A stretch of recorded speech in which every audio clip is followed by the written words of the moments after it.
Investment risk అనేది market ఒడిదుడుకులకు లోబడి ఉంటుంది. ఇన్వెస్ట్ చేసే ముందు అందుకు సంబంధించిన వివరాలను క్షుణ్ణంగా తెలుసుకున్నాకే పెట్టుబడులు పెట్టండి. ఈ కార్యక్రమం నిపుణులు, అనుభవజ్ఞుల సూచనలు, సలహాల మేరకు మాత్రమే నడుస్తుంది. మీ పెట్టుబడులకు ఏబిఎన్ ఆంధ్రజ్యోతి ఎటువంటి బాధ్యత వహించదు.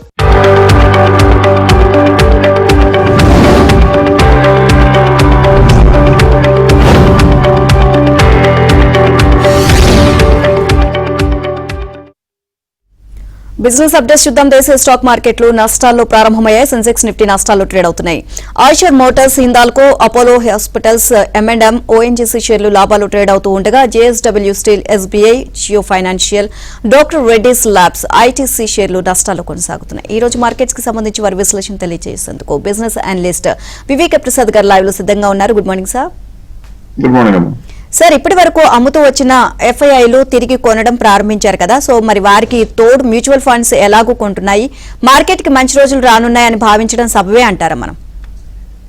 అంటే ఇప్పుడు కూడా నెగటివ్ సెంటిమెంట్ కనుక న్యూట్రలైజ్ అయిపోయి తర్వాత పాజిటివ్ సెంటిమెంట్ లో కూడా మారినప్పుడైతే కనుక మంచి రోజులు వస్తున్నాయి, వచ్చేసాయి అనుకోవచ్చు. ఇప్పుడు రాబోతున్నాయా అని అడిగితే కనుక ఖచ్చితంగా రాబోతున్నాయి. ఎందుకంటే ఇప్పుడు వరకు ఇండియన్ మార్కెట్, ఇండియన్ కంట్రీ మీద, ఎకానమీ మీద కొద్దిగా నిస్సత్తుగా, కొద్దిగా నీరసంగా కనబడిన FIIలు విపరీతంగా అమ్మటం, అంటే దాదాపుగా లాస్ట్ మంత్ వరకు, జులై వరకు ఎక్కువగా అమ్ముకుంటూ రావటం, అవి ఆగటం మొట్టమొదటి శుభ పరిణామం. ఆ తర్వాత కొద్దిగా గొప్ప కొనటం ఇంకా కొద్దిగా మంచిది. కాబట్టి ఆశించవచ్చు అంటే ఆశించవచ్చు. కాకపోతే ఎప్పుడైనా మనం ఆశించాలి, మార్కెట్ లో రేట్లు పెరగాలి అనుకుంటే వాడెవడో వచ్చి మనకన్నా తెలివి తక్కువ వాడు మనం కొన్న రేట్లు మనకన్నా ఎక్కువ రేట్లు కొనాలని ఆశపడటం కన్నా ఏ కంపెనీకి అయితే లాభాలు పెరుగుతా ఉన్నాయో, అంటే తన వ్యాపారం బాగుంటుందో చూస్తే వ్యాపారం బాగున్న కంపెనీల్లో ఎక్కువ డబ్బులు వెళ్ళడానికి అవకాశం ఉంటుంది. FIIలైనా, ఇన్స్టిట్యూషన్స్ అయినా, మ్యూచువల్ ఫండ్స్ అయినా, మీరైనా నేనైనా మనందరం కొనాల్సిన కంపెనీలు ఏంటి, వాళ్ళు కొంటున్నారో వీళ్ళు కొంటున్నారో అని కాకుండా మనం చేయవలసిన ఆ కంపెనీ గురించి కొద్దిగా విషయం తెలుసుకుని ఆ కంపెనీకి లాభాలు పెరుగుతుంటే మనం కూడా ఆ కంపెనీలో ఇన్వెస్ట్ చేయడానికి ప్రయత్నించవచ్చు. అంతే తప్ప వాళ్ళు కొంటున్నారు వీళ్ళు కొంటున్నారని FIIs వచ్చారని మాత్రం కొనకూడదు. వాళ్ళు ఎప్పుడు వెనక్కి తిరుగుతారో తెలియదు. వాళ్ళ తోక పట్టుకుని మనం వెళ్ళిపోతాం, వాళ్ళు తిరిగి వెనక్కి వెళ్ళిపోతారు, మనం అక్కడే మిగిలిపోతాం. సో మంచి రోజులు రావటం ఖాయం. మనం చాలా సార్లు మన ప్రోగ్రామ్ లో కూడా అనుకున్నాం, ఈ GDP ఇంత పెరుగుతా ఉన్న సమయంలో ఇండియాలో దాదాపుగా 2 years నుంచి కూడా మార్కెట్ ఏం పెరగలేదు. కాబట్టి పెరగక తప్పదు. ఇవాళ లేకపోతే రేపు లేకపోతే ఇంకొక 3 నెలల కన్నా కానీ ఖచ్చితంగా పెరుగుతాయి. ఈ మార్కెట్ లో ఇన్వెస్ట్మెంట్ చేసుకోవడం అనేది ఖచ్చితంగా కూడా చాలా మంచి డెసిషన్ అవుతుంది. ఒకటి కొద్దిగా ఆలోచించి ఉద్రేకపడకుండా కొనుక్కుంటే. రైట్, కాలర్ రెడీగా ఉన్నారు సార్. శ్రీకాంత్ గారు కాల్ చేస్తున్నారు. Good morning sir. Good morning అండి సార్. నమస్తే సార్. నమస్తే అండి, చెప్పండి సార్. ఏంలా ఇప్పుడు కొంచెం 5 లక్షల అమౌంట్ ఉంది సార్. ఒక 5 ఏళ్ళు 10 ఏళ్ళకి డివిడెండ్ ఈల్డ్ షేర్స్ ఏమన్నా కొంచెం చెప్పగలరా సార్? మీ వయసు ఎంత అండి? నా వయసు 40 అండి. 40 years. ఆల్రెడీ నేను ఇన్వెస్ట్ చేస్తున్నాను సార్. BSE ఒకటి, CDSL ఒకటి, అలాగే వచ్చేసరికి హిందుస్థాన్ జింకును IOCL ఇన్వెస్ట్మెంట్ చేశాను సార్. ఇప్పుడు మీరు 40 ఏళ్ల వయసులో 70 ఏళ్ళు 75 ఏళ్ళ మాట్లాడాల్సిన మాటలు అవి. ఏది నేను 5 లక్షలు ఉన్నాయి లాంగ్ టర్మ్ డివిడెండ్ ఈల్డ్ అంటే, ఏ కంపెనీలో కూడా ఈక్విటీ మార్కెట్ లో ఇన్వెస్ట్ చేసేవాళ్ళు డివిడెండ్ ఈల్డ్ కోసం కొనుక్కుని బాగుపడిన దాఖలాలు లేవు. ఎట్టి పరిస్థితుల్లో ఎప్పుడు పెట్టాలంటే డివిడెండ్ ఈల్డ్ అంటే మన ప్రధానంగా మనసులో ఉన్నటువంటి బ్యాక్గ్రౌండ్ ఏముంటుందంటే, కంపెనీ పెద్దదై ఉండాలి, మంచిగా లాభాలు వస్తూ ఉండాలి, వచ్చిన లాభాలు షేర్ హోల్డర్స్ తో పంచుకుందామనే కోరుకున్న కంపెనీ అయి ఉండాలి, ఆ కంపెనీలో మోసాలకు అవకాశం ఉండదు. ఇన్ని రకాల ఇఫ్ ఆ కండిషన్స్ అని పెడితే అప్పుడు ఆ కంపెనీ దానిలో డివిడెండ్ ఈల్డ్ కింద వస్తుంది. అంత మంచి కంపెనీ కనుక ఉంటే డివిడెండ్స్ ఇస్తుంటే ఆ కంపెనీ రేట్ ఎక్కువ ఉంటుంది, గ్యారంటీకి ఎక్కువ ఉంటుంది. సో డివిడెండ్ ఈల్డ్ అంటే అర్థం ఏంటి, మనం కట్టే మార్కెట్ ప్రైస్ తో పోలిస్తే మనకి ఇంట్రెస్ట్ ఎక్కువ వస్తే వచ్చే కంపెనీ చూడాలి. అవి 90% పబ్లిక్ సెక్టర్ అండర్టేకింగ్స్ ఉంటాయి. అందులో మోసాలకు తావు ఉండదు, కానీ వ్యాపారం మాత్రం పైకి కిందకి జరగచ్చు. అందువల్ల 70 ఏళ్ల వయసు ఇప్పుడే మనకు వద్దండి. ప్రస్తుతం 40 ఏళ్ళు ఉన్నారు కాబట్టి 40 ఏళ్ళగా ఆలోచిస్తే మీకు కనీసం 15-20 సంవత్సరాల పాటు విజిబిలిటీ ఉంటుంది. కాబట్టి మీరు ఖచ్చితంగా ఈక్విటీస్ లో ఉండదలుచుకుంటే ఆ ఈక్విటీస్ లో ఎలాగో మీ దగ్గర ఉన్న ఆస్తుల్లో ఎక్కువ వాటా బెటర్, మాక్సిమం 5% 10% పెట్టి ఉంటారు. అది గ్రోత్ కోసమే పెట్టుకోవాలి. గ్రోత్ కోసం పెట్టుకోవాలంటే అందులో కూడా ఎప్పుడు చెప్తా ఉంటాం, mid cap is for wealth creation, large caps are for wealth preservation అని. మీరు అడిగిన మాట ప్రిజర్వేషన్ అది మనకు సంబంధించదు. మీకు సంబంధించి వెల్త్ అక్యూములేషన్ కి అగ్రెసివ్ గా గ్రోత్ ఉండే కంపెనీ కొనుక్కోవాలి. మిడ్ క్యాప్ అనేది ఫోకస్ చేయగలిగిన మంచిగా లాభాలు ఉన్న కంపెనీ రేట్ తక్కువనే కొనుక్కోవాలి. మన ప్రోగ్రామ్ లో మనం ఎక్కువ సార్లు మనం టచ్ చేసే పాయింట్స్ ఏంటంటే, ఏ కంపెనీలు వాళ్ళు కొనుక్కోవడానికి అనువుగా ఉన్నాయో చెప్తానికి ట్రై చేస్తూ ఉంటాం. అందులో మీరు చూడాల్సింది ఏంటంటే, ఆల్రెడీ మీకు ఐఓసీఎల్ అని లేకపోతే ఇలాగే హిందుస్థాన్ జింక్ అని కొన్నానన్నారు. ఎందుకు కొన్నారో నాకు తెలియదు. బిఎస్సీను సిడిఎస్ఎల్ కూడా కొన్నానన్నారు. రెండు ఒకే సెక్టర్ కి సంబంధించినవి. అలా ఒకే సెక్టర్ లో ఎక్కువ పెట్టుకోకుండా 20% కన్నా ఎక్స్పోజర్ లేకుండా ఉంటే కనుక కొనుక్కోవడం బోల్డ్ అనే కంపెనీలు ఉంటాయి. సో కాబట్టి మీరు ఏం చేస్తారంటే మన ప్రోగ్రామ్ లోనే ఇప్పుడు చాలాసార్లు చెప్తా ఉంటాం కాబట్టి మంచి కంపెనీలు చెప్పినప్పుడు ఆ కంపెనీలు కొనుక్కోవడానికి ప్రయత్నించండి, కానీ దయచేసి డివిడెండ్ ఈల్డ్ గురించి మాత్రం ఆలోచించకండి. అది యూజువల్ గా మిమ్మల్ని కిందకి లాగడానికి మనకు వచ్చే సాధన తప్పితే పైకి పెంచడానికి వచ్చే సాధన కాదు. అయినా ఉంటాను అంటే పబ్లిక్ సెక్టర్ అండర్టేకింగ్స్ చాలా ఉంటాయండి, అవి కొనుక్కోవాలి. బట్ నేనైతే నా నోటితో మీకు చెప్పలేకపోతున్నాను కొనుక్కోండి. 40 ఏళ్లలో ఈ language is not good. Right sir. Next caller Kishan గారు కాల్ చేస్తున్నారు. Good morning sir. Very good morning madam. Prasad గారు నమస్కారం అండి. రెండు stock sir, CARE rating agencies ఏ రేట్ లో తీసుకోవచ్చు? ఇంకోటి నా దగ్గర ఎస్కేఎఫ్ ఇండియా ఉన్నది, no loss no gain, result flat గా ఉన్నాయి. దాని ఫేర్ ప్రైస్ చెప్పండి సార్. కేర్ రేటింగ్ చెప్తాను. ఇంకోటి ఏంటన్నారు మీరు? SKF industries, S for south, K for Kerala, F for foreign, SKF industries. Okay okay okay ముందు కేర్ రేటింగ్స్ చూద్దామండి. కేర్ రేటింగ్స్ ఇప్పుడు కనుక చూస్తే ఈ కంపెనీకి ఈ రోజుల్లో ఉన్నటువంటి ఎన్విరాన్మెంట్ లో ఎకనామిక్ గా అప్లిఫ్ట్మెంట్ వచ్చిన ఈ రోజుల్లో యూజువల్ గా టాప్ లైన్ పెరుగుతూ ఉంటుంది. కానీ దురదృష్టవశాత్తు ఈ కంపెనీకి 5,200 కోట్ల మార్కెట్ క్యాప్ తక్కువ అండి. కంపెనీ మంచిది అంటే మంచిదే. నేను డేటా కూడా ప్రజెంట్ చేస్తాను, స్క్రీన్ మీద చూడండి. కంపెనీ ఈజ్ వెరీ గుడ్, మా లెక్క ప్రకారం గ్రోత్ లో ఉంది, ఇంకా పెరగడానికి కూడా ఛాన్స్ ఉంది. కానీ ఎంత పెరగడానికి ఛాన్స్ ఉంది అంటే దాదాపుగా ఇంకా 6.77 వస్తే మేము మా ఇన్వెస్టర్లకు కనుక ఎవరికైనా ఇందులో షేర్స్ ఉంటే గ్యారంటీగా అమ్మేసుకోవాల్సిన సమయం చెప్తాం. పైగా 6% ఉన్నప్పుడు కొత్తగా డబ్బులు పెట్టాలంటే పెట్టకూడదు. 30% ఉండాలి, లాభాలు పెరుగుతూ ఉండాలి, 30% గ్యాప్ ఉండాలి. కాబట్టి ఇది కొనడం అనేది నా లెక్క ప్రకారం ఖచ్చితంగా ఫండమెంటల్ గా ఆలోచిస్తే మాత్రం ఉండకూడదు. అందువల్ల దాన్ని just stay away from that. ఇంకోటి ఎస్కేఎఫ్ ఇండస్ట్రీస్ అన్నది కొత్తగా వచ్చిన స్పిన్ ఆఫ్ వచ్చిన కంపెనీ అండి. ఇది రిజల్ట్స్ అయితే బాగానే ఉన్నాయి కానీ గ్రోత్ లో లేదు. బాగానే ఉన్నాయంటే ఆ ఉద్దేశం 3 క్వార్టర్లకే వచ్చింది. అంత ఫాస్ట్ గా అనలైజ్ చేసే కెపాసిటీ ఉండకూడదు, ట్రై చేయకూడదు. బికాజ్ 3 క్వార్టర్ల డేటాతో మనం 3 సంవత్సరాల పాటు కొందామని ఆలోచించడం మేము చెయ్యం. మేము చెప్పేదల్లా కనీసం 4 క్వార్టర్ల డేటా వచ్చి, 4 కూడా కాదు 5 క్వార్టర్ల డేటా వస్తే కంపేర్ చేయడానికి కొద్దిగా బాగుంటుంది. ఇయర్లీ వైజ్ చూసుకుంటే బాగుందా లేదా అని. ఈ కంపెనీ ప్రస్తుతాన్ని చూస్తే గ్రోత్ లో లేదని కనపడుతుంది కాబట్టి దీన్ని ఇంకా కొనుక్కోవాలా అంటే నా ఉద్దేశం ప్రకారం ప్రస్తుతం తొందరపడటం అనేది ఆలోచన లేదు. కాబట్టి ఏ లెవెల్ కాదు, రేటు పెరిగిందనే ఒక్క విషయం తప్పితే 2,000 దగ్గర నుంచి ఒకే రకంగా పెరిగిపోయి 2,800కో 900కో వచ్చింది, 45% పెరిగింది. అది that should not induce you to buy. ఎట్టి పరిస్థితుల్లో కంపెనీకి సాలిడిటీ ఉందనుకుంటేనే కొనాలి. మన డబ్బులకు మాత్రం వాళ్ళు కొంటున్నాడు మాత్రం మనం కొనద్దు. మనం కొనాలి అంటే ఖచ్చితంగా బాగుండాలి. Right sir. Next caller Hanuman గారు కాల్ చేస్తున్నారు. నమస్తే అండి. Good morning madam. చెప్పండి. సార్ నమస్కారం అండి. నమస్తే అండి. సార్ ఒకటి 2 స్టాక్స్ అండి. ఒకటి అశోక్ లేలాండ్, ఒకటి గ్రో, GROW గ్రో. ఈ రెండు కొనుక్కోవచ్చా? అదొకటి ఎస్ నో చెప్పండి సార్. లలితా జ్యువెలర్ అప్లై చేసుకోవచ్చా వద్దా? ఒకటి ఏదండి ఇంకో 3 ఉన్నారు. లలితా జ్యువెలర్స్ అయితే అప్లై చేయొచ్చా? ఎస్ సార్ నో అంటే పబ్లిక్ ఇష్యూలో ఫస్ట్ పబ్లిక్ ఇష్యూ గురించి మాట్లాడదండి. అప్లై చేయటం అనేది ఎవ్వరూ కూడా నాకు దగ్గర ఉన్న వస్తువుని నేను మార్కెట్ లో అమ్మకానికి పెడతాను, కొనుక్కునే వాళ్ళు ఎవరో నాకు తెలియని అవసరం లేదు అనుకుంటే ఒకే ఒక్క ప్రాతిపదిక నాకు అందరికన్నా ఎవరు ఎక్కువ రేట్ ఇస్తారో వాళ్ళకి ఇస్తాను. అంటే మార్కెట్ లోకి వచ్చి పబ్లిక్ ఇష్యూకి వచ్చేది ఒకప్పుడు అయితే గవర్నమెంట్ రెగ్యులేట్ చేసి మీకు ఎంత లాభాలు వచ్చినా 10 రూపాయల షేర్ 10 రూపాయలకి ఇవ్వాలి అని కండిషన్ పెట్టేది. అప్పుడు మన అందరికీ కూడా వేలం వేరు ఉండి విపరీతంగా అప్లై చేసేవాళ్ళం. 1000 రూపాయలు ఉండవలసిన కంపెనీ 10 రూపాయలు దొరికితే కొనుక్కుని 1000 అమ్ముకుందామని ట్రై చేసేవాళ్ళం. ఇప్పుడు ఆ పరిస్థితి లేదండి. అలా ప్రమోటర్లందరికీ కూడా బిజినెస్ వాళ్ళకి వాళ్ళకి ఇష్టం వచ్చిన రేట్లో అమ్ముకోవచ్చు, కొనేవాళ్ళు ఉంటాయని చెప్పారు. అందువల్ల వాళ్ళు అమ్మేది మార్కెట్ రేటుకే అమ్ముతారు. మార్కెట్ రేట్ లో కొనుక్కుని అంటే దాదాపు పబ్లిక్ ఇష్యూ ప్రైస్ లో కొనుక్కుని ఆ తర్వాత లాభాలు వస్తే బ్యాంకులు వేసుకుందాం అనుకుంటే మరీ కొద్దిగా ఆశ ఎక్కువ అవుతుంది. కాబట్టి నా లెక్క ప్రకారం don't go for public issues at this point of time. తర్వాత మీరు అడిగిన కంపెనీలో అశోక్ లేలాండ్ అడిగారు. Ashok Leyland is a very good company అండి. అందులో డౌట్ లేదు, గ్రోత్ లో ఉంది. ఆటోమొబైల్ సెక్టర్ లో ఎకానమీ రికవరీ అవుతున్న టైంలో ఈ సమయంలో బాగుంటుంది. కాకపోతే 2 ఫ్యాక్టర్స్ మనం ఎప్పుడు చూస్తాం. ఒకటి కంపెనీ బాగుండి ఉండాలి, గ్రోత్ కి అవకాశాలు ఉండాలి. గ్రోత్ కంటే 2 రకాలుగా, దాని బిజినెస్ కి గ్రోత్ కి అవకాశం ఉండాలి, మన షేర్ ఇన్వెస్ట్మెంట్ కి కూడా గ్రోత్ కి అవకాశం ఉండాలి. ఆ గ్రోత్ ఎంత అవకాశం ఉండాలంటే మేము ఒక ప్రిన్సిపల్ పెట్టుకున్నాం. ఇదే నమ్మకం అందరూ చేయమని కాదు.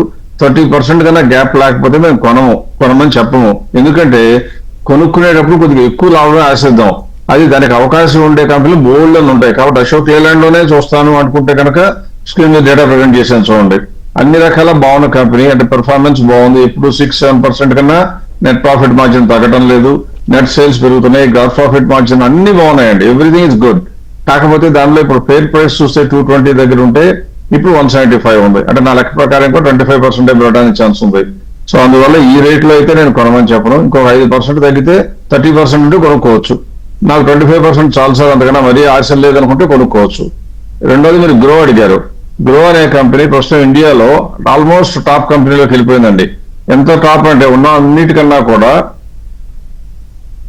ఒక నిమిషం మీకు కంపెనీ చూపిస్తాను. అది బిలియన్ బ్రెయిన్స్ అని ఉంటుంది, అదే గ్రో అనమాట. అది ప్రస్తుతం ఉన్న కొన్ని బ్రహ్మాండంగా క్లయింట్స్ ఎక్వైర్ చేస్తా ఉన్న వాళ్ళందరినీ కూడా ఎక్వైర్ చేస్తా వస్తుంది. Net broking, net and internet broking లో బ్రహ్మాండం లీడర్షిప్, టాప్ కస్టమర్స్ ఉన్న కంపెనీ కూడా. ఇంకా ఫ్యూచర్ కూడా బాగుంటుంది, బికాస్ ఇండియాలో ఈక్విటీ మార్కెట్ మీద అవేర్నెస్ పెరుగుతుంది కాబట్టి. అందువల్ల ఈ కంపెనీ నా ఉద్దేశం ప్రకారం ఇప్పుడే మన ప్రోగ్రామ్ అవ్వకముందే మీరు కొనుక్కున్నా కూడా తప్పులేదు. దానిలో 45% పెరగడానికి ఛాన్స్ ఉందండి. ఇంకా 197 ఉంటే మా లెక్క ప్రకారం 286 ఉండాలి. So this is a very good choice. మీరు మంచి కంపెనీ పికప్ చేశారు. అశోక్ లేలాండ్ కూడా మంచిదే. అశోక్ లేలాండ్ లో మీరు ప్రాఫిట్ గురించి కొద్దిగా తక్కువ ఆశపడితే కొనండి, ఇందులో మంచిగా ఆశపడుతూనే కొనుక్కోండి. రైట్. నెక్స్ట్ కాలర్ మోహన్ గారు కాల్ చేస్తున్నారు. Good morning sir. Good morning madam. Prasad గారు good morning sir. Good morning అండి. సార్ నా దగ్గర అవెంటల్ ఉన్నాయండి, 160లో ఉన్నాయి నా దగ్గర. నేను ఇంకా ఏ ప్రైస్ లో యాడ్ చేసుకోవాలి? ఇంకొక స్టాక్ అవంతి ఫీడ్స్ నేను ఈ రేట్ లో బై చేయొచ్చా? ఈ రెండు నాకు చెప్పండి సార్ ప్లీజ్.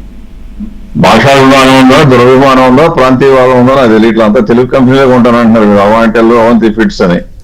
ఇలా యూజువల్ గా మనకు తెలిసిన రెండు కంపెనీల్లో ఏరుకుని ఎదుర్కోవటం అనేది కొద్దిగా అంత మంచి పద్ధతి కాదు. ఈక్విటీ మార్కెట్ లో 6,000 కంపెనీలు ఉంటాయి. అందులో తెలుగు వాళ్ళ కంపెనీలు అనేటువంటి ఆలోచన అక్కడ ఎవరి దానిలో కొనుక్కున్నా కూడా మన డబ్బులే. ఈ ప్రమోటర్లు కనుక మీకు చుట్టాలైతే అనుకోమాకండి. అంటే నేను కంపెనీ గురించి బ్యాడ్ గా మాట్లాడట్లేదు, కంపెనీలు మంచివే. కానీ కంపెనీ చూస్తే అవాంటెల్ చిన్న కంపెనీ అండి, 4,000 కోట్లు ఉన్న కంపెనీ. ఆ కంపెనీ అన్ని రకాల బాగున్నాయి, పర్ఫార్మెన్స్ బాగుంది, అన్ని గ్రోత్ లో ఉంది. మేము కూడా చూపిస్తాను, స్క్రీన్ మీద గ్రోత్ అని చూపిస్తున్నాను. మధ్యలో కొద్దిగా దెబ్బతింది, ఒకసారి దెబ్బతిన్నా పెరిగినా కానీ మొత్తం టర్న్ ఓవర్ చూస్తే 240 కోట్లు ఉందండి. మొత్తం టర్న్ ఓవర్ సేల్స్ అని చెప్పేది. ప్రాఫిట్ ఎంత ఉందండి? 17 కోట్లు. 20 కోట్లు ప్రాఫిట్ ఉంటే 4,000 కోట్లు మార్కెట్ లో వాల్యుయేషన్ ఉంది. అంటే ఎంత ఎక్కువ అండి? దాదాపుగా 240 PE రేషియో. అంటే మీరు ఒక్కసారి మన కంపెనీ, మనకు తెలిసిన కంపెనీ అనే మాట కొద్దిగా పక్కన పెట్టి, మన డబ్బుల మీద మనకు లాభం రావాలి, ఇంకొకళ్ళ అయాచిత లాభం కాకుండా మంచిగా రావాలి అనుకుంటే మాత్రం ఇలా ఈ లాభమే కనుక వస్తుంటే ఈ కంపెనీకి ఇంకా ఎన్ని సంవత్సరాలు ఉండాలని చూస్తే 200 సంవత్సరాలు ఉంటే కానీ మార్కెట్ క్యాపిటల్ రాదండి. సో కాబట్టి మనం ఇప్పుడు కొనుక్కోవడం అవసరం. అంటే నా ఉద్దేశం ప్రకారం ఈ కంపెనీ కొనకూడదు మామూలుగా అయితే. కానీ గ్రోత్ బ్రహ్మాండంగా ఉన్న టెక్నాలజీ ఉన్న కంపెనీ కాబట్టి మేము కూడా ఆ మాట ఫ్యాక్టర్ని ఆలోచించి ప్రస్తుతానికి మాత్రం కొనుక్కోవచ్చు. అయితే లాంగ్ టర్మ్ అనే మాట మాత్రం మనసులో పెట్టుకోం. ఈ కంపెనీ కనుక ఆ రేట్ వస్తే ఖచ్చితంగా అమ్ముకోవడానికి వీలుగా చెప్తున్నాను. 251 ఇస్ ద ఫెయిర్ ప్రైస్ అండి. PE రేషియో ఎక్కువన్నా కూడా ఇంకా చిన్న కంపెనీ, పెరుగుతున్న కంపెనీ కంటే స్కోప్ ఎక్కువ ఉంటుంది. But that is comes with some amount of risk. ఇంకా కొత్తగా మాత్రం నా మాట వినేట్లయితే దయచేసి యాడ్ చేయకండి, అక్కడతో ఆపండి చాలు. బట్ ధైర్యంగా ఈ కంపెనీని హోల్డ్ చేస్తూనే ఉండండి. రెండోది అవంతి ఫీడ్స్ అన్నారు. అవంతి ఫీడ్స్ ఈ మధ్య కాలంలో ట్రంప్ గారు టారిఫ్ తీసేసారనగానే బ్రహ్మాండంగా పెరిగింది. ఆ తర్వాత మామూలుగానే కొద్దిగా మూడుతో కింద వెళ్తుంది. ఇప్పుడు ఈ కంపెనీ కొనొచ్చా అంటే చూడండి, స్క్రీన్ మీద డేటా చూపించాను. 10-11% ఉండే మార్జిన్ 9.22% వచ్చింది. కాబట్టి ఈ సమయంలో కొనొచ్చా అంటే కొనడానికి నా లెక్క ప్రకారం ఏమాత్రం అవకాశం లేదు. బికాస్ గ్రోత్ లో లేదు. గ్రోత్ లో లేని కంపెనీ మీరు కొనకూడదు. ఒకవేళ ఉన్నా కూడా అమ్ముకోవాలి. యావరేజ్ చేయడం అనేది అసలే వద్దు. కాబట్టి no to Avanti feeds, but yes to. Sir, market లో ఏదైనా కంపెనీ షేర్లను మ్యూచువల్ ఫండ్స్ కొంటున్నాయని తెలిస్తే ఆ షేర్లను కొనడం మంచిదే అంటారా? ఎప్పుడు కూడా వాళ్ళు కొంటున్నారు, వీళ్ళు కొంటున్నారు, పర్టికులర్ గా మ్యూచువల్ ఫండ్స్ కొంటున్నారని కొనకూడదమ్మా. ఎందుకంటే మ్యూచువల్ ఫండ్స్ యొక్క ఫండ్ మేనేజర్ మీద చాలా విపరీతమైన డిమాండ్ ఉంటుంది, ప్రెషర్ ఉంటుంది. ఎలా ఆ మ్యూచువల్ ఫండ్ పెర్ఫార్మ్ చేయాలి, చేస్తే గనక అది ఆ AMC అసెట్ మేనేజ్మెంట్ కంపెనీ ఎవరైతే వాళ్ళు తను అపాయింట్ చేస్తారో వాళ్ళు ఆ పెర్ఫార్మెన్స్ ని షోకేస్ చేస్తూ ఇంకా డబ్బులు రావాలని అడుగుతారు, డబ్బులు పే ఇన్వెస్ట్ చేసుకోవడానికి అడుగుతారు. అప్పుడు మనలాంటి వాళ్ళందరం కూడా కొద్ది గొప్ప ఇన్ఫ్లుయెన్స్ అయిపోయి డబ్బులు ఎక్కువ పెడతాం. అలా ఎక్కువ డబ్బులు పెడితే వాళ్ళకి ఎక్కువ ఇన్కమ్ వస్తుంది. మనం ఎలా అయితే మనం చేసే ఇన్వెస్ట్మెంట్ లో లాభం సంపాదించాలని కోరుకుంటున్నామో ఫండ్ మేనేజర్ కూడా మనకి లాభం సంపాదించాలనే అనుకుంటాడు. కానీ ఆ ప్రెషర్ ఉండటంతో ఏమొస్తుందంటే ఎక్కువ సార్లు కాకపోయినా కొన్నిసార్లు లాభాలు వచ్చే కంపెనీ కొన్నాము అంటే మనకు రేటు పెరిగే కంపెనీలే కొన్నాము, లాభాలు రాకపోయినా పర్వాలేదని సేఫ్టీ పక్కన పెట్టి కొద్ది గొప్ప షార్ట్ టర్మ్ ఫోర్కాస్ట్ చేస్తారు. ఉదాహరణ చెప్పాలంటే మీరు అడిగారు కాబట్టి ఇప్పుడు ఎగ్జాంపుల్ చెప్తున్నాను. ఈ మధ్య కాలంలో ఈ పర్టికులర్ గా జూలై ఆగస్టు నెలలో చూస్తే కేబుల్ ఇండస్ట్రీలో ఉన్న షేర్లు తెగ పెరిగాయి. దానికి కారణం ఏంటా అని చూస్తే కనుక ఎంత హాస్యాస్పదంగా ఉంటుందో చూడటానికి చెప్తున్నాను. ఒక కంపెనీ డైమండ్ కేబుల్ అయితే, diamond power and infrastructure cable అయితే, ఆ కంపెనీలో 1600 కోట్లు మ్యూచువల్ ఫండ్స్ దగ్గర మొబిలైజ్ చేశారు. ఆ కంపెనీ గురించి వినకూడని అటువంటి అనేక అపోహలన్నీ కూడా ఉన్నాయి. ఒక పర్టికులర్ ఇండస్ట్రీ గ్రూప్ కి సంబంధించిందని, అతనే ఇది ఆ ఇండస్ట్రీ గ్రూపే ప్రమోట్ చేస్తుందని చెప్పారు. దానికి నిరూపణ కాకపోయినా కొద్ది గొప్ప ఆధారం ఇవ్వడానికి వీలుగా మ్యూచువల్ ఫండ్స్ అయితే ఏకంగా 1700 కోట్ల కంపెనీలో పెట్టారు. పెట్టంగానే అందరూ ఏం చేశారు, అందరూ ఆ కంపెనీ ముడిపడిపోయి కొన్నారు. కొంతమంది ఏం చేశారంటే, వీళ్ళు డైమండ్ కేబుల్ లో కొంటున్నారు కదా, మనం ఇందులో ఎందుకు కొనుక్కోకూడదని పక్కన ఉన్న మిగతా కంపెనీ కేబుల్స్ అన్ని కూడా కొనడం మొదలు పెట్టారు. అంటే జనం అందరూ కొనటానికి కారణం ఆ కంపెనీలు బాగున్నాయని కాదు.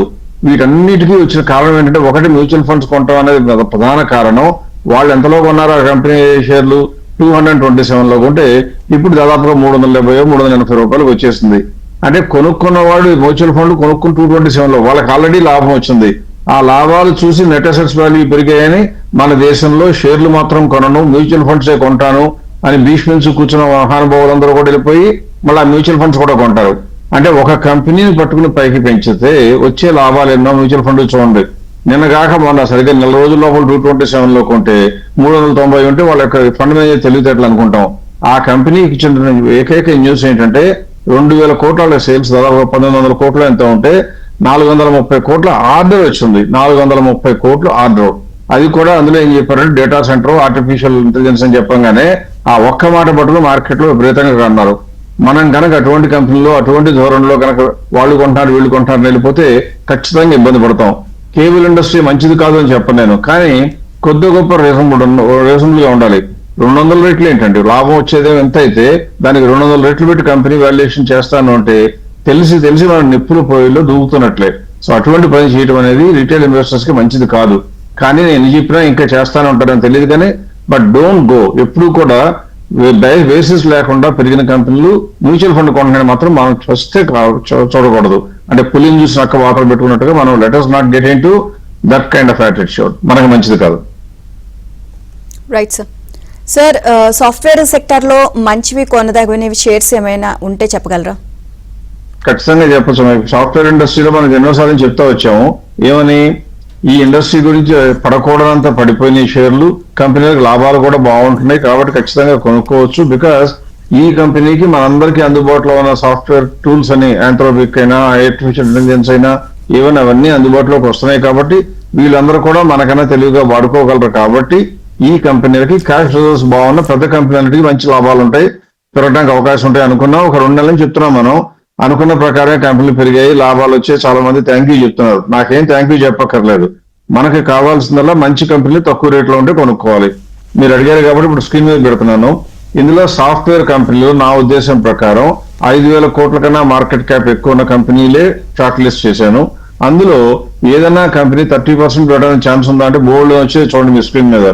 FSN ecommerce, happiest minds, India mart intermesh, Newgen software, Oracle financial, PB fintech, persistent systems, fine labs, agility, Tanla platforms, Tata consultancy, Tata Elxsi, tech Mahindra, ఇవన్నీ కూడా ఈ ఇండస్ట్రీలో ఉండి పెర్ఫార్మెన్స్ కి బాగా ఉండి ఇంకా పెరగడానికి కూడా ఛాన్స్ ఉన్నట్లుగా మనకు తోస్తున్న కంపెనీలు అన్ని 30 నుంచి 40%, 50% దాకా కూడా గ్యాప్ ఉంది. ఇందులో ఏ కంపెనీ అయినా మీరు కొనుక్కోవచ్చు. మీరు కనుక డబ్బులకి ప్రాధాన్యం ఇస్తే మార్కెట్ క్యాప్ ఎక్కువనే కొనుక్కోండి. లేదు కొద్దిగా రిస్క్ ఉన్నా పర్వాలేదు, పెరగడానికి స్కోప్ ఉంటే మంచిది అనుకుంటే కనుక చిన్న అయినా కొనుక్కోండి. That is investors choice. Right sir, caller రెడీగా ఉన్నారు. కుమార్ గారు కాల్ చేస్తున్నారు. Good morning sir. Hello morning. Sir చెప్పండి సార్. సార్. మా దగ్గర కేసీపీ షుగర్ ఉన్నాయండి 10 సంవత్సరాల నుంచి. అవి అలాగే ఉన్నాయి కదా, షిఫ్ట్ అవుదాం అనుకుంటున్నాం. దేంట్లో వెళ్తే బెటర్? షిఫ్ట్ అవడం అనేది చాలా మంచి decision. KCP sugar safe company, అందులో డౌట్ లేదు. ప్రమోటర్లో సేఫ్ కంపెనీ, కానీ మనకి ఇన్వెస్టర్ గా మాత్రం అంత మంచి కంపెనీ కాదు. ఏది కొనుక్కోవాలి అనుకుంటే మీరు ఏం చేయండి. ఇంతకుముందే జస్ట్ మీ క్వశ్చన్ కన్నా ముందు మనం సాఫ్ట్వేర్ ఇండస్ట్రీ గురించి మాట్లాడాం. మీరు ఎలాగూ సాఫ్ట్వేర్ ఇండస్ట్రీలో లేకుండా కేసీపీ గ్రూప్ లోనే అంటకాగుతున్నారు కాబట్టి ఇప్పటి వరకు నెగిటివ్ కాదండి, పాజిటివ్ అని చెప్తున్నాను. మనకేంటంటే ఒక రకంగా ఫ్రెండ్ అనేవాడు కలకాలం, మన జీవిత భాగస్వామి అంటే కలకాలం, అలాగే షేర్లు కూడా కలకాలం అనే అపోహలు ఎక్కువ మంది ఉన్న 16 నుంచి వచ్చిన వాళ్ళం కాబట్టి కొనుక్కుంటే అమ్మే ఆలోచన లేకుండా లోపల పడేస్తాం. అది షేర్లో పనికిరాదు. షేర్లో ఎప్పుడు కూడా వాడుకోవాలి, మనకు ఉపయోగించినంత కాలం ఉంచుకోవాలి, లేకపోతే తీసి పక్కన పారేయాలి. ఇప్పుడు అందులో సాఫ్ట్వేర్ ఇండస్ట్రీలో చెప్పిన 10 కంపెనీలు చెప్పాను. అందులో ఏ కంపెనీ అయినా సరే మీరు ఒకసారి రివైండ్ చేసుకుంటే కనపడుతుంది. అందులో ఏ కంపెనీ అయినా కొనుక్కోవచ్చు. ముందు దాంతో మొదలు పెట్టండి, కొద్దిగా చిన్న అమౌంట్ తోనే మొదలు పెట్టండి. అలాగే కొన్ని రోజులు పోయిన తర్వాత ప్రతి వారం కూడా మీరు చూస్తూ ఉంటే ప్రతి వారం ఏదో ఒక ఇండస్ట్రీ గురించి మనం మాట్లాడతాం. బికాస్ ఇండస్ట్రీ గురించి మాట్లాడడానికి అవకాశం వచ్చింది, ఇప్పుడు రిజల్ట్స్ అన్ని వచ్చాయి కాబట్టి. ఒక్కో వారంలో కన్నా చూస్తే 4 వారాలు అయిపోయినప్పుడు మీ డబ్బులు మొత్తం కూడా ఇన్వెస్ట్ చేసుకోవచ్చు. ఖచ్చితంగా మీకు వచ్చే ఆలోచన మాత్రం మంచిది. కేసీపీ షెడ్యూల్ నుంచి మారటం అవసరం, మీ యొక్క డబ్బులు మీ యొక్క వృద్ధి కోసం. రైట్, నెక్స్ట్ కాలర్ సుబ్బారెడ్డి గారు కాల్ చేస్తున్నారు. Good morning sir. Good morning madam. Good morning Prasad sir. Good morning. Stocks గురించి చెప్పండి సార్. ఒకటి రూట్ మొబైల్ 562 లో ఉంది, ఉంచమంటారా, ఏది? ఎగ్జిట్ చేయమంటారా, లేక ఆవరేజ్ చేయమంటారా? ఇంకొకటి ఏ company? మ్యాప్ మై ఇండియా 1072 లో ఉంది, ఇది కూడా ఆవరేజ్ చేయమంటారా, ఎగ్జిట్ చేయమంటారా చెప్పండి సార్. ఒక నిమిషం, ముందు ఫస్ట్ కంపెనీ ఏం చెప్పారు? Route mobile sir. నాకు వినపట్లేదండి. Route mobile. Route mobile, okay. Route mobile screen మీద చూపిస్తున్నాను చూడండి. ముందు అందులో కనుక మీరు చూసినట్లయితే ఈ కంపెనీలో గ్రోతే లేదండి. కాబట్టి అందులో ఉంచుకోవడం, యావరేజ్ చేయడం ఇటువంటి మాటలు ఏముండకూడదు. కంపెనీలో ఎప్పుడు కూడా కంపెనీలో పర్సన్ ఉండాలి. సత్తా ఉంటే మనం కొనుక్కోవచ్చు, కానీ లేకపోతే మాత్రం కొనకూడదు. ఈ కంపెనీ కేవలం 11 PE రేషియోలో ఉంది అంటే కారణం ఏంటంటే కంపెనీలో గ్రోత్ సన్నగిల్లిపోతుంది. ఒకప్పుడు 11, 7%, 8% అట్లా ఉన్న మార్జిన్ పడిపోయి స్క్రీన్ మీద డేటా చూపిస్తాను చూడండి. అది తగ్గి ఇప్పుడు 5.92 మధ్యలో 4% కూడా వెళ్ళిపోయింది. సో కాబట్టి ఇటువంటి కంపెనీని ఇప్పుడు ఉంచుకోవడం అనేది నా లెక్క ప్రకారం మంచి పద్ధతి కాదు. రెండోది మ్యాప్ మై ఇండియా అన్నారు. ఒక్క నిమిషం, map my India original company పేరు ఏంటండి? రైట్, అదే తర్వాత చూద్దాం. MAP. అది తెలుసు, మ్యాప్ మై ఇండియా తెలుసు, కానీ దాని కంపెనీ పేరు వేరే ఉంటుంది. Map my India is symbol name. Right sir. Next caller Satish garu call చేస్తున్నారు. Good morning sir. Good morning అండి. గుడ్ మార్నింగ్ ప్రసాద్ గారు. గుడ్ మార్నింగ్ అండి. సార్ ఇది అదానీ పోర్ట్స్ వచ్చి శ్రీరామ్ ఫైనాన్స్ తీసుకోవచ్చు అంటారు లాంగ్ టైం కోసం? శ్రీరామ్ ఫైనాన్స్ ఇంకో ఏది అమ్మేసి అంటున్నారు? అదానీ పోర్ట్స్. అదానీ పోర్ట్స్. అదే అదానీ పోర్ట్స్ అమ్మాలి అంటే ఫస్ట్ ఆ కంపెనీ బాగాలేకుండా ఇంకా స్కోప్ లేకుండా ఉంటే అమ్మాలండి, లేకపోతే అమ్మకూడదు. ఊరికి ఏదో దీని నుంచి దానిలోకి క్యూ జంప్ చేయకండి. Adani ports is doing very well because 34% margin ఉండి అన్ని రకాల బాగుంది. ఇవాళ ఆ కంపెనీని అమ్ముతానంటే నేను పొరపాటు కూడా వేస్తాను చెప్పలేను. ఎందువలన అంటే దానిలో ఇంకా 32% స్టీమ్ ఉందని పెరగడానికి. 30% పెరిగే కంపెనీ అమ్ముకోవటం ఎందుకు? ఆ డబ్బులు తీసుకెళ్లిపోయి శ్రీరామ్ ఫైనాన్స్ లో పెట్టడం ఎందుకు? ఒకవేళ శ్రీరామ్ ఫైనాన్స్ లో పెడతాను అంటే అందులో ఇంతకన్నా బ్రహ్మాండ స్కోప్ ఉందా అని చూడాలి కదా. అలా చూడాలి అంటే మీకు శ్రీరామ్ ఫైనాన్స్ కూడా చూపిస్తాను చూడండి ఒకసారి. శ్రీరామ్ ఫైనాన్స్ లో కూడా ఎంత గ్యాప్ ఉందని ఇప్పుడు చూస్తే 25% ఉంది. 30% గ్యాప్ ఉన్న కంపెనీలోంచి లాభాలు వస్తున్నారు, ఇంకా పెరగడానికి అవకాశం ఉన్న కంపెనీ వదులుకుని 25 పెరిగే అవకాశం ఉన్న కంపెనీలోకి వెళ్ళడం ఎందుకు? That's not a good idea. So ఖచ్చితంగా you should stay invested only in Adani ports.